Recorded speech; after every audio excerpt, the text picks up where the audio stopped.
আজকে আমি পবিত্র আল্লাহর ঘর, আল্লাহর প্রিয় ঘর মসজিদ দেখানোর জন্য একটা ভিডিও তৈরি করেছি। এটা মালদ্বীপ থেকে। আমি একজন মালদ্বীপ প্রবাসী। আমি মালদ্বীপ থাকি। মালদ্বীপের পাশে একটা আইল্যান্ড আছে হোলে মালে। খুব সুন্দর একটা আইল্যান্ড। মালদ্বীপ একটা ভালো দেশ, টুরিস্টের জন্য, সবার জন্যই। মুসলিম কান্ট্রি, খুব ভালো লাগে। তাই মসজিদে আমি একদিন শুক্রবারে নামাজ পড়তে গেলাম। তার সৌন্দর্য দেখে মুগ্ধ হয়ে আমি এই ভিডিওটি করলাম সবার জন্য। যারা আল্লাহর ঘরকে ভালোবাসে, যারা মুসলিম, অবশ্যই তারা লাইক কমেন্ট করবেন। কারণ দেখেন, আমরা নাচ গান কত খারাপ জিনিস দেখি, আর সবচেয়ে প্রিয় জায়গা হচ্ছে এই মসজিদ। আর এই আল্লাহর প্রিয় ঘর, যেটা পবিত্র, এই ঘর কিয়ামত পর্যন্তই থাকবে। যাই হোক, আমি ভালো কিছু ভিডিও করে মানুষকে দেখানোর জন্য আমার এই ভিডিও করার উদ্দেশ্যটা। তারপর আমি দেখেন ভিডিওগুলো করছি, এটার খুব তাড়াতাড়ি দ্রুত চলতেছে। এইভাবে ভিডিওটা করছি যাতে মানুষের অল্প সময়ের মধ্যে পুরো মসজিদটা দেখতে পারে। আমি অনেক আশা নিয়ে এই ভিডিওটা করছি যে যাই হোক, মানুষ যদি আমার ভিডিও, অন্যান্য ভিডিও না দেখে, তাকে তবুও এই আল্লাহর ঘরের জন্য, আল্লাহর ঘরটা দেখে, পবিত্র ঘরটা দেখে হয়তো মানুষের লাইক কমেন্ট পছন্দ করবে।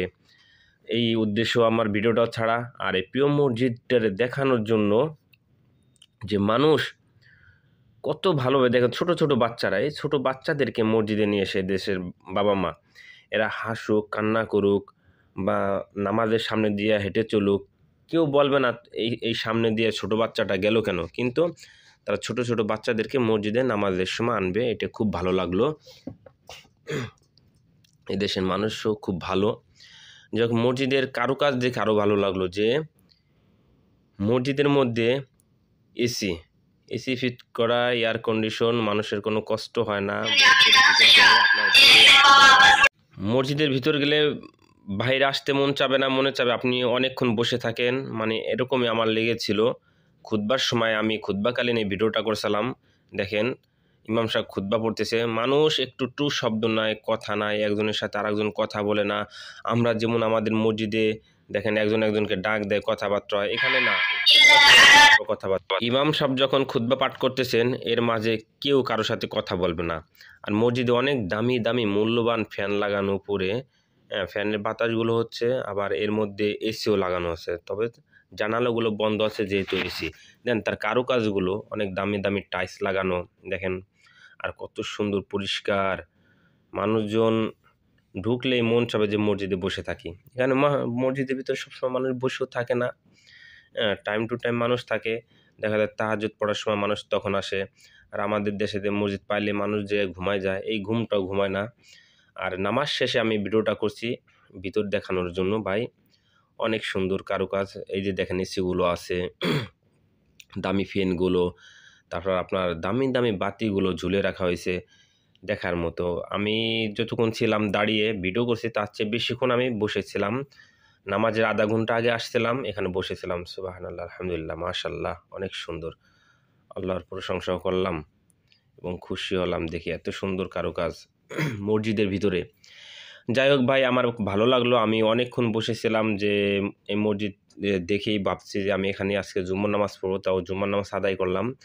জুম্মার নামাজ শেষে আমি ভিতরে ভিডিওটা করলাম। তারপরে মনে চাচ্ছিল না যে বের হয়ে যাই, পরে সুন্নাত পড়ে বের হয়ে গেলাম।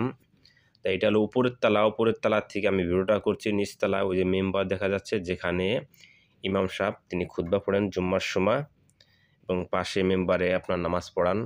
যাক, আপনি বের হয়ে যাচ্ছি, বের হয়ে আপনার সিঁড়িগুলো দেখতে পাচ্ছেন, এগুলোও দেখাচ্ছি। আর উজুর জায়গাটা দেখেন কত সুন্দর।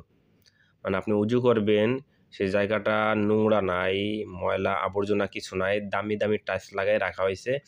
মানুষে উজু করে এখানে পুরুষরা, এবং সাবানও রাখা আছে দেখছেন। মানে মানুষে হাত ধোয়ার জন্য ময়লা হলে ওই আপনার লিকুইড সাবান আছে, ওগুলো দিয়ে আপনারা হাত টাত পরিষ্কার করলো। পাশে অন্য সাইডে মহিলাদের নামাজের স্থান আছে, অনেক সুন্দর।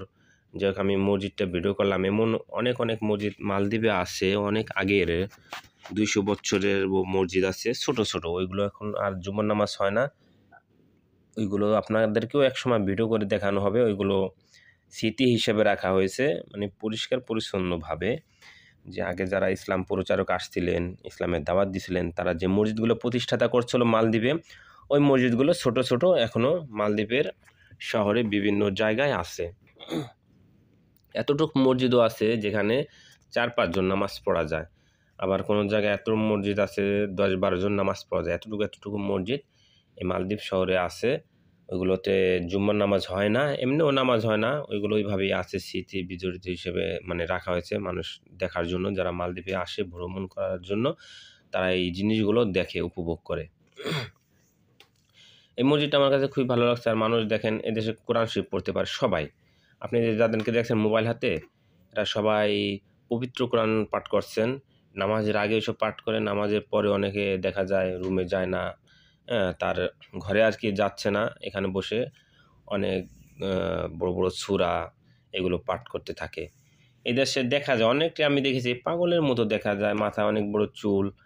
তাদেরকেও দেখছি আবার পাশে বসে পবিত্র কোরআন পড়তে, মোবাইল নিয়ে অনেক সুন্দরভাবে কোরআন পড়তেছে। আর মালদ্বীপের পুলিশগুলো এত ভালো, এত সুন্দর তারা। আমি প্রথম যখন মালদ্বীপে চাকরি করছি, থানায় মনে করেন পুলিশের খাবার-দাবার রেডি করতাম, এগুলো করতাম। তখন দেখছি তাদের বড় মনিটর টিভি আছে। সবসময় দেখতাম তারা ওই কোরআনের আয়াতগুলো চালিয়ে রাখছে টিভিতে। কোরআনের আয়াত পাঠ করা হচ্ছে। রমজান মাস নয়, রমজান মাস ছাড়া, হ্যাঁ, তারা ওইগুলো মানে ড্যান্স, নাচ, গান এগুলো আমি টিভিতে খুবই কম দেখছি। থানার মধ্যে এগুলো চলতেই দেখি নাই। তারা খুব ভালো, তাদের জন্য দোয়া করি, তারা ভালো থাকুক। সবাই আমার চ্যানেলটা লাইক, কমেন্ট করেন ভাই।